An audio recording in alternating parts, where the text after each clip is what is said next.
자, 오늘은 누구 얘기를 가져오셨죠? 오늘은 최 원장님. 이재용 부회장의 그 수감 심리에 대해서 한번 얘기해 보고자 합니다. 예. 요번에 형이 나오고 나서 예. 5년이라고 하는 형이 너무 현실적이어서 이재용 부회장이 되게 충격이 컸을 것 같아요. 예. 왜냐하면은 5년이니까 딱 어떻게 대통령의 임기가 끝나는 거랑 맞아 떨어지잖아요. 예. 그러니까 문재인 대통령 임기 내에는 사면이 어렵겠구나라는 생각을 하게 되었을 수도 있는 것 같고요. 예. 또 딱 5년이 지난 다음에 서로 사면이 된다 한들 진짜 몇 달 사면이 안 되는 거예요. 예. 그리고 딱 남아있는 것도 별로 없고요. 예. 그래가지고 되게 현실적으로 고민을 많이 하게 됐었을 것 같아요. 이건 진짜 5년은 전부 다 내가 있게 되는 거구나 그러면서. 예. 사실 5년이 짧은 시간은 아니죠. 네. 물론 뭐 사면 관련돼 가지고는 뭐 아직 알 수 없는 거라는 생각이 들고 그렇게 예측을 하셨는데 뭐 여러 가지로 그 안에서 모범수 생활을 하면 또 여론이 좋아지고 이러면 또 가능성이 있는 거 아니겠어요? 그래서 저는 어쨌든 5년이 선고되고 거기에서 충격을 받았을까? 저는 그렇게 큰 충격을 받았을 것 같지 않아요. 그러니까 제 이재용 부회장과 관련된 여러 가지 뜬소문들을 종합해 보더라도 평소에 어떤 발언들을 보더라도 이재용 부회장이 원했던 것은 사실 아버지 세대와의 단절이거든요. 아버지처럼 되지 않는 것. 그거에다 저는 생각이 들고 이제 그러한 본인이 가지고 있던 그러한 생각들이 사실 어떻게 보면 최순실 문제 때문에 좌절된 거나 마찬가지 아닙니까? 결론은 이제 아버지 길로 가게 된 것이죠. 예. 이제 이런 부분들에서 굉장히 지금 모순된 감정을 갖고 있을 것이다. 그래서 내가 이 일을 감당하는 것은 내 일이라기보다는 나에게 주어진 어떤 보상의 어떤 책임들 이렇게 생각할 거라는 거죠. 자기가 좀 희생을 하고 있다고 생각할 가능성이 굉장히 크다고 보고 그래서 굉장히 모범수 생활을 할 것이라고 저는 생각해요. 두 분의 얘기가 상반돼요. 그러나 저는 또 이런 생각도 해봤어요. 예. 우리가 만약에 사면이라든가 그런 걸 기대하기 위해서는 뭔가 너무하다는 느낌이 돼야 되거든요. 예. 그러니까 만약에 이재용 부회장한테 만약에 그럴 리는 없겠지만 뭐 무기징역 예. 그랬다 그러면 그때는 동정심이 사람들이 가질 수도 있어요. 이거는 너무 심하구나.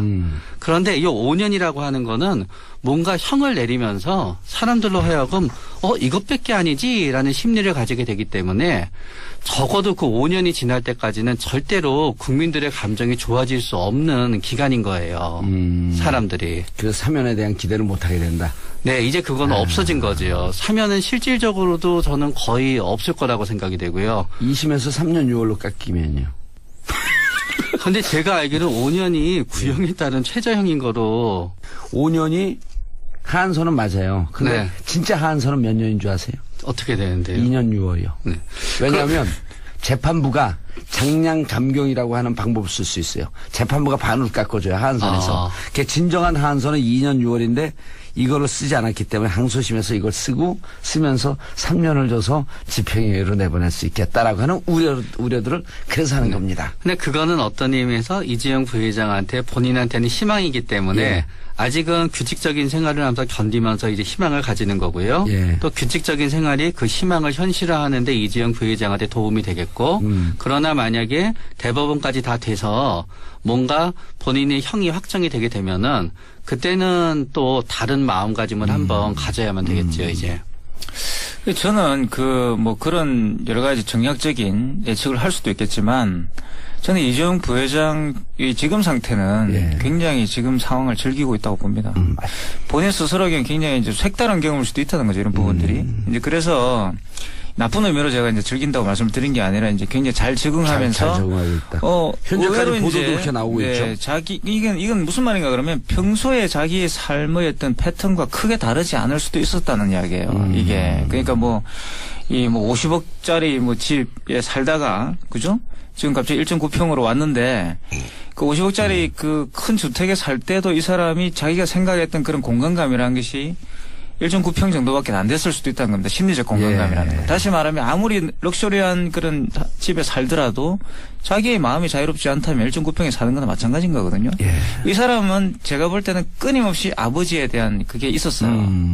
이재용 부회장의 평소 어떤 여러 가지 발언들이 있거든요. 사실 잘 예. 분석해 보면 제가 사실 몇 년 전부터 아주 독특한 발언들 많이 해가지고 분석을 봤어요. 했어요? 야, 이 사람 참 특이하구나 생각을 했고 재벌 같지 심지어는 않구나. 예, 뜬 소문도 있었죠. 사실 이 회장 부회장이 회장이 되면 아마 삼성에서 물러날 거다 이런 소리까지 있었어요. 그 당시에 뜬 소문이에요.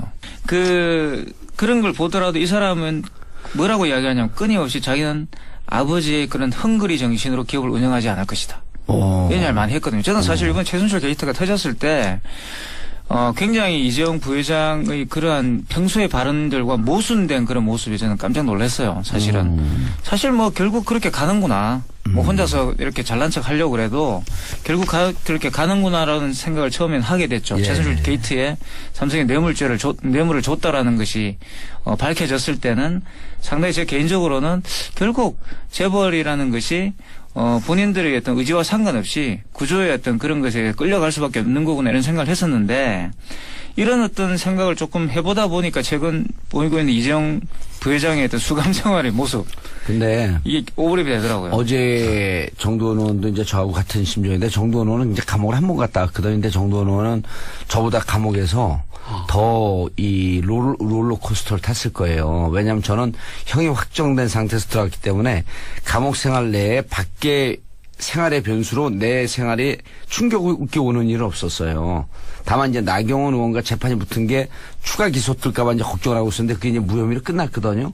근데 정두원 의원은 재판을 받고 있었잖아요.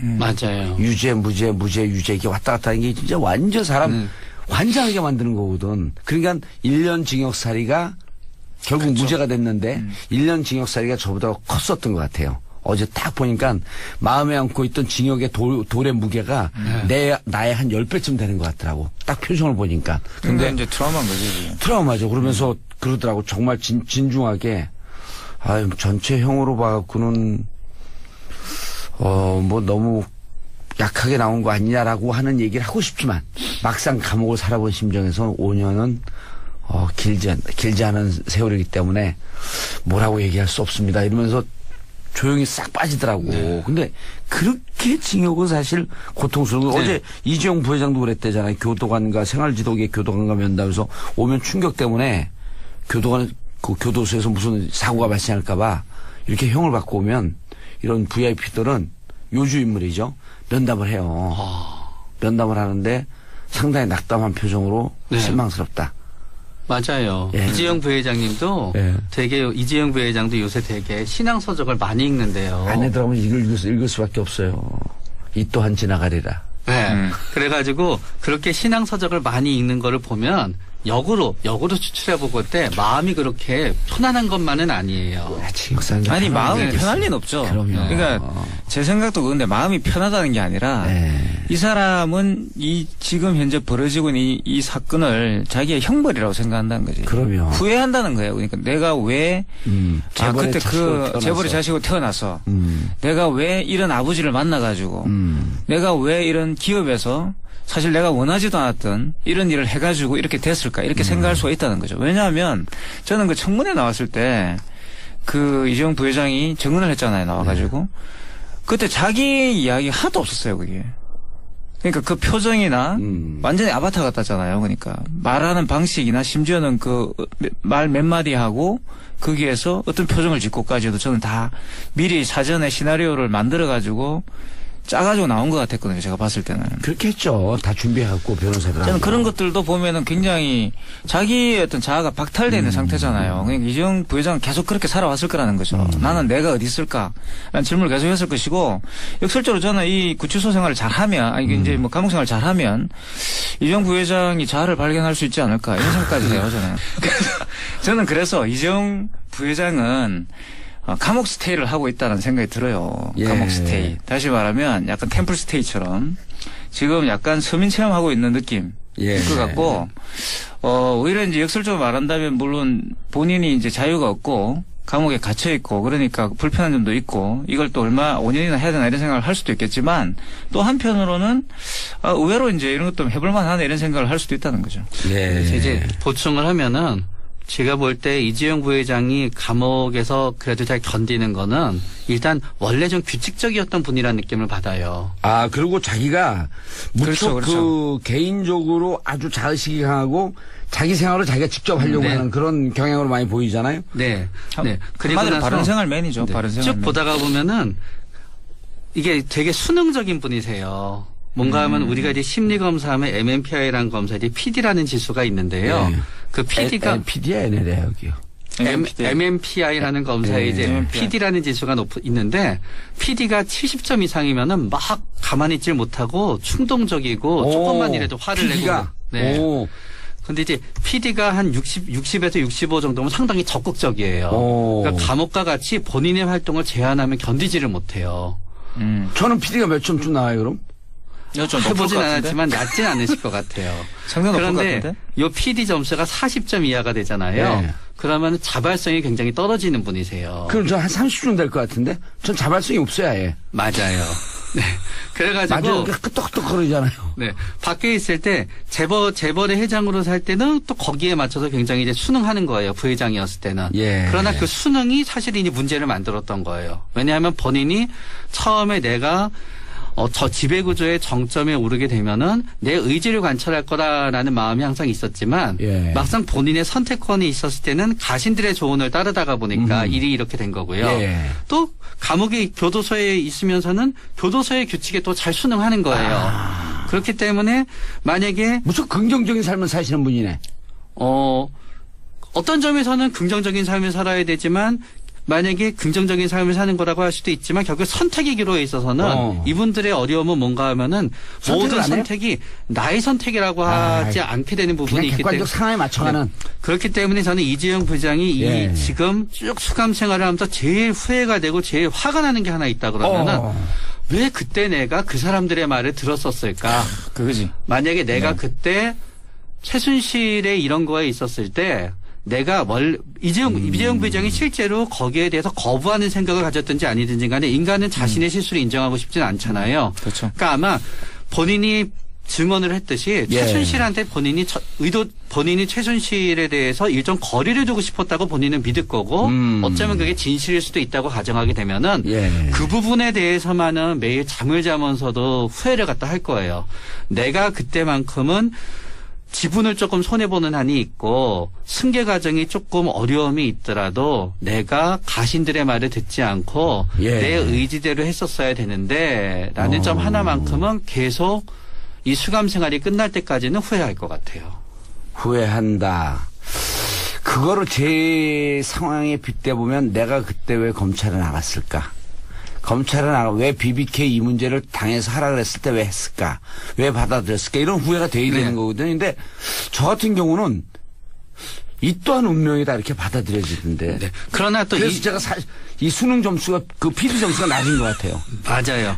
예. 그러나 이재용 부회장도 아마 그렇게 후회를 하면서 또 이렇게 합리화를 할 거예요. 예. 결국은 이재용 부회장이 후계자가 된 이유 중에서는 이재용 부회장이 어떤 예. 굉장히 본인이 잘해서도 있을 수 있고 본인이 어떤 여러 가지 점이 있을 수 있지만 결국은 그 아버지가 보기에 이재용 부회장이 굉장히 수능적이었기 때문에 이게 주어진 거였거든요. 예. 그러고 나서 결국은 아버지가 정해놓은 어떤 후계에 대한 구도를 갖다 받아들임으로 인해서 최소 비용에 최대의 많은 지분을 받을 수 있는 구조를 본인이 크게 받아들였기 때문에 본인이 후계자가 된 거지. 예. 만약에 그거를 그때부터 반대를 하고 자기 뜻을 내세우게 되었으면은 후계자에게는 좀 더 어려워졌겠지요. 그렇기 때문에 결국 이거는 동전의 앞뒷면 같이 또 본인도 그렇게 생각하다가 그때는 그럴 수밖에 없었어라고 생각하겠지요. 그래서 그 생각이 계속 왔다 갔다 할 거예요. 예. 내가 왜 그때 그랬을까 하다가 큰 그림을 보면 그때는 그럴 수밖에 없었어. 내가 또 왜 그랬을까 하다가 큰 그림을 보면은 그때 그럴 수밖에 없었어. 하다가 보니까 그 괴로운 감정을 갖다 부정하기 위해서는 내가 이 감옥 생활이 괴로운 게 아니야라고 스스로 자기가 예. 자기를 갖다 일종의 속이고 혹은 밀어붙여야 되거든요. 예. 그러기 위해서는 수감 생활을 더 잘해야만 되고 잘하는 모습을 남에게 보이면서 그 모습을 자신한테 투영하면서 이거를 견디고 있는 걸지도 몰라요.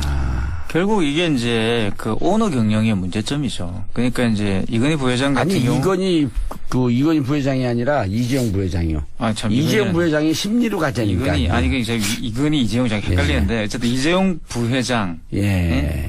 물론 이건희 회장 또 사실은 뭐 한때 부회장이었잖아요. 예. 그러니까 그 앞에는 이병철이라는 또 그죠. 어마어마한 산이 있었던 거고 사실 이건희 회장 같은 경우도 이병철 그 자기 아버지에 대해서 그렇게 호락호락한 그 아들은 아니었어요.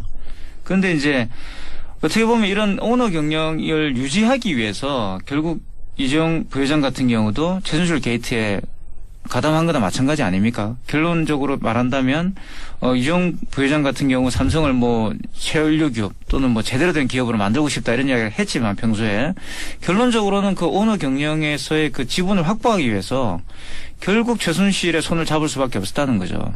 이게 어떻게 보면 이재용 부회장의 문제이기도 하지만 동시에 오너 경영이 가지고 있는 어떤 한계 같은 걸 보여주는 상황이라고 저는 봐요. 그러니까 기업을 제대로 만들어 보겠다고 했던 사람이 왜 자기가 그렇도록 싫어했던 아버지의 길을 갈 수밖에 없었던가. 예. 이게 저는 이 사건의 이야기에 저는 교훈이라는 생각이 들어요. 저는 요거 보고 있으면은 예. 영화 인셉션이 또 생각이 날 때가 있어요. 예. 그러니까 꿈의 꿈으로 들어가네. 네. 사실 이건희 회장은 예. 이병철 회장에 대해서 일종의 알렉산더 컴플렉스가 있었어요. 그러니까 지금 아버지가 다 만들어 놓은 거잖아요. 예. 그러니까 사람들은 처음에 능력을 인정하지 않았거든요. 그러다가 보니까 아버지가 하지 않은 영역으로 도전해야 됐었기 때문에 그게 삼성 자동차라고 분석하는 사람들이 있어요.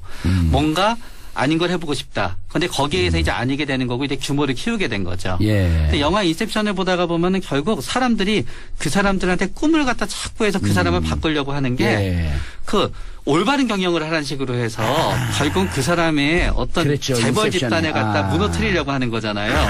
그렇기 때문에 이재용 부회장은 알렉산더 컴플렉스 때문에 아버지의 반대로 올바른 경영을 하려고 하게 됐었는데 그게 생활처럼 안 결국은 됐다. 수능성에 의해서 좌초가 됐기 때문에 더욱더 뼈저릴 거란 거지. 그랬다 그러면 그때는 동정심이 사람들이 가질 수도 있어요. 이거는 너무 심하구나. 그런데 이 5년이라고 하는 거는 뭔가 형을 내리면서 사람들로 하여금 이것밖에 아니지라는 심리를 가지게 되기 때문에 적어도 그 5년이 지날 때까지는 절대로 국민들의 감정이 좋아질 수 없는 기간인 거예요. 사람들이. 그 사면에 대한 기대를 못하게 된다. 네, 이제 그거는 없어진 거죠. 사면은 실질적으로도 저는 거의 없을 거라고 생각이 되고요. 2심에서 3년 6월로 깎이면요. 근데 제가 알기로는 5년이 구형에 따른 최저형인 거로. 5년이 하한선은 맞아요. 근데 네. 진짜 하한선은 몇 년인 줄 아세요? 어떻게 되는데요? 2년 6월이요. 네. 왜냐하면 재판부가 장량 감경이라고 하는 방법을 쓸 수 있어요. 재판부가 반으로 깎아줘요. 하한선에서. 그게 진정한 하한선은 2년 6월인데 이거를 쓰지 않았기 때문에 항소심에서 이걸 쓰면서 3년을 줘서 집행유예로 내보낼 수 있겠다라고 하는 우려들을 그래서 하는 겁니다. 근데 그거는 어떤 의미에서 이재용 부회장한테 본인한테는 희망이기 때문에 예. 아직은 규칙적인 생활을 하면서 견디면서 이제 희망을 가지는 거고요. 예. 또 규칙적인 생활이 그 희망을 현실화하는데 이재용 부회장한테 도움이 되겠고 그러나 만약에 대법원 자, 오늘은 누구 얘기를 가져오셨죠? 최 오늘은 원장님? 이재용 부회장의 그 수감 심리에 대해서 한번 얘기해 보고자 합니다. 예. 요번에 형이 나오고 나서 예. 5년이라고 하는 형이 너무 현실적이어서 이재용 부회장이 되게 충격이 컸을 것 같아요. 예. 왜냐하면은 5년이니까 딱 어떻게 대통령의 임기가 끝나는 거랑 맞아 떨어지잖아요. 예. 그러니까 문재인 대통령 임기 내에는 사면이 어렵겠구나라는 생각을 하게 되었을 수도 있는 것 같고요. 예. 또 딱 그 5년이 지난 다음에 서로 사면이 된다 한들 진짜 몇 달 사면이 안 되는 거예요. 예. 그리고 딱 남아있는 것도 별로 없고요. 예. 그래가지고 되게 현실적으로 고민을 많이 하게 됐었을 것 같아요. 이건 진짜 5년은 전부 다 내가 있게 되는 거구나 그러면서. 예. 사실 5년이 짧은 시간은 아니죠. 네. 물론 뭐 사면 관련돼 가지고는 뭐 아직 알 수 없는 거라는 생각이 들고 그렇게 예측을 하셨는데 뭐 여러 가지로 그 안에서 모범수 생활을 하면 또 여론이 좋아지고 이러면 또 가능성이 있는 거 아니겠어요? 그래서 저는 어쨌든 5년이 선고되고 거기에서 충격을 받았을까? 저는 그렇게 큰 충격을 받았을 것 같지 않아요. 그러니까 제 이재용 부회장과 관련된 여러 가지 뜬 소문들을 종합해 보더라도 평소에 어떤 발언들을 보더라도 이재용 부회장이 원했던 것은 사실 아버지 세대와의 단절이거든요. 아버지처럼 되지 않는 것.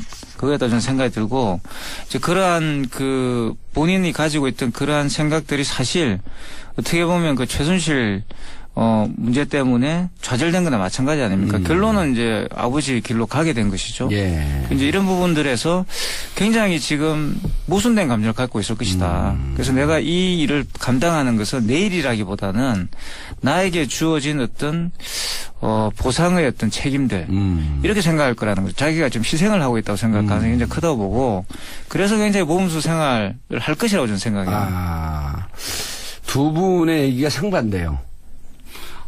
그러나 저는 또 이런 생각도 해봤어요. 예. 우리가 만약에 사면이라든가 그런 걸 기대하기 위해서는 뭔가 너무하다는 느낌이 돼야 되거든요. 예. 그러니까 만약에 이재용 부회장한테 만약에 그럴 리는 없겠지만 뭐 무기징역 예. 그런까지 다 돼서 뭔가 본인의 형이 확정이 되게 되면은 그때는 또 다른 마음가짐을 한번 가져야만 되겠죠, 이제. 저는 뭐 그런 여러 가지 정략적인 예측을 할 수도 있겠지만 저는 이재용 부회장의 지금 상태는 예. 굉장히 지금 상황을 즐기고 있다고 봅니다. 본인 스스로에겐 굉장히 이제 색다른 경험일 수도 있다는 거죠, 이런 부분들이. 이제 그래서 나쁜 의미로 제가 이제 즐긴다고 말씀을 드린 게 아니라 이제 굉장히 잘 적응하면서 잘 적응하고 있다. 현재까지 보도도 그렇게 나오고 있죠.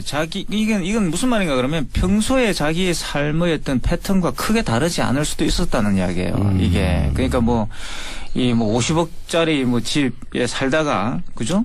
지금 갑자기 1.9평으로 왔는데 그 50억짜리 그 큰 주택에 살 때도 이 사람이 자기가 생각했던 그런 공간감이라는 것이 1.9평 정도밖에 안 됐을 수도 있다는 겁니다. 심리적 공간감이라는 거. 다시 말하면 아무리 럭셔리한 그런 집에 살더라도 자기의 마음이 자유롭지 않다면 1.9평에 사는 거나 마찬가지인 거거든요. 예. 이 사람은 제가 볼 때는 끊임없이 아버지에 대한 그게 있었어요.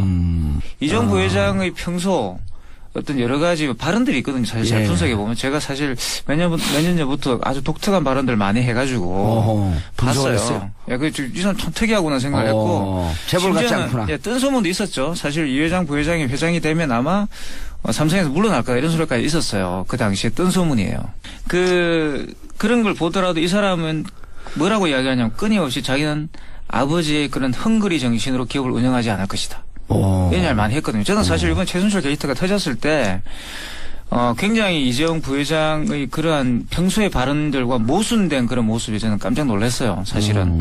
사실 뭐 결국 그렇게 가는구나. 뭐 혼자서 이렇게 잘난 척 하려고 그래도 결국 그렇게 가는구나라는 생각을 처음엔 하게 됐죠. 예. 최순실 게이트에 삼성이 뇌물을 줬다라는 것이 밝혀졌을 때는 상당히 제 개인적으로는 결국 재벌이라는 것이 본인들의 어떤 의지와 상관없이 구조의 어떤 그런 것에 끌려갈 수밖에 없는 거구나 이런 생각을 했었는데 이런 어떤 생각을 조금 해보다 보니까 최근 보이고 있는 이재용 부회장의 어떤 수감 생활의 모습. 근데 이게 오버랩이 되더라고요. 어제 정두원 의원도 이제 저하고 같은 심정인데 정두원 의원은 이제 감옥을 한 번 갔다 왔거든요. 근데 정두원 의원은 저보다 감옥에서 더 이 롤러코스터를 탔을 거예요. 왜냐하면 저는 형이 확정된 상태에서 들어갔기 때문에 감옥